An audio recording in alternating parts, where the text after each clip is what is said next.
morning at first period at Encina Preparatory High School, we had 2 students involved in a fight during first period on the blacktop at PE.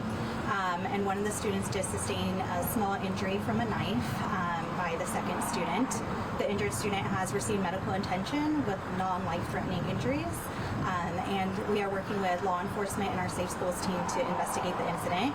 The school was placed on a precautionary lockdown and then shelter in place while law enforcement secured the campus to make sure everything was safe and secure for students to be moving around campus. And at this point, classes are resuming as normal for the school day on both Encina Preparatory High School's campus and Catherine Johnson Middle Schools because they share one campus. But we were told that families were asked not to come. Is that still the case, or? That is no longer the case. That's usual precautions during a shelter-in-place and a lockdown, asking no one to enter campus, asking no one to leave campus, and so that is no longer the case once the shelter-in-place was lifted. Then there are 2 girls, yes? There are 2 female students. Got it. And then, can you kind of at all explain do we know what happened during PE? You know, it's still an active investigation with law enforcement, so I defer to them for details about the investigation. All we know is that that first student has received medical attention with non-life-threatening injuries at this time. What grades were these kids in? The injured student is in 9th grade, and the other student involved in the fight is in 11th grade.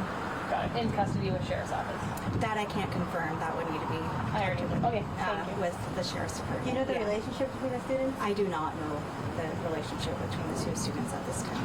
Plenty of witnesses then? It was during PE, so there are students and staff that are being interviewed as part of the investigation. When was the last time something like this happened with San Juan? We did have a stabbing at Sierra Oaks earlier, about a month ago, involving 2 students on their campus, but that was the first this school year.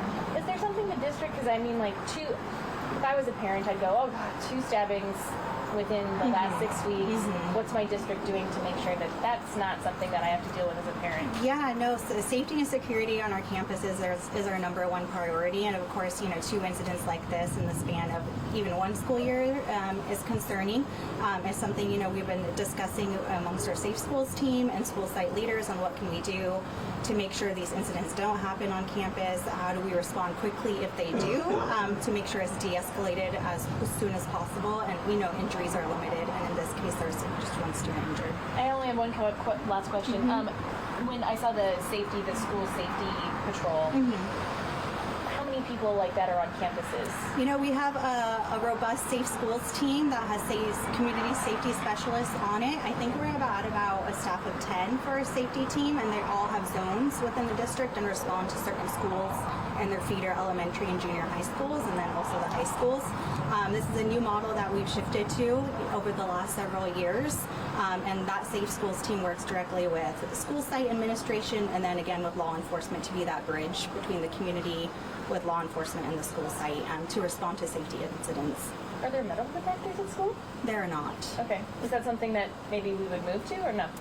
That's something that's always a question. I can't speak to specifics on historical conversations around that. I could probably get back to you with more information on if, metal detectors were ever a topic of discussion. Awesome. Yeah. So you have a discussion of what can be done. Is there anything immediate that can be implemented? Immediate steps is, parents having conversations with their students, and of course that's reiterated at the school site by staff as well of, weapons don't belong on campus. We need to respect one another. If students are having issues with one another, take that to a trusted adult to help sort it out without resulting to violence.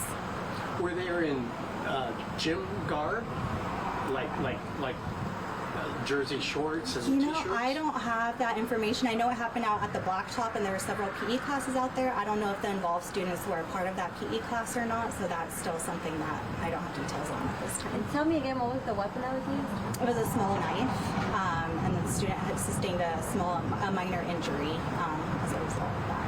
Like a pocket knife? Kind of knife? Even I don't know. smaller? I've been told small Clippers? knife. I don't know if we would classify as a pocket knife or not. Yeah. Was it done in what part of the body was injured? That I don't know either. And you said a 9th grader was the one wounded and the other one was a... It was an 11th grade Got it. student involved in the fight. Did you say that? Sorry, go ahead. The grade levels are mixed like that during PE? Why is that? like I said, I don't know if those students were actually in those PE classes. It occurred at the blacktop right at the start of first period, so right at the start of school.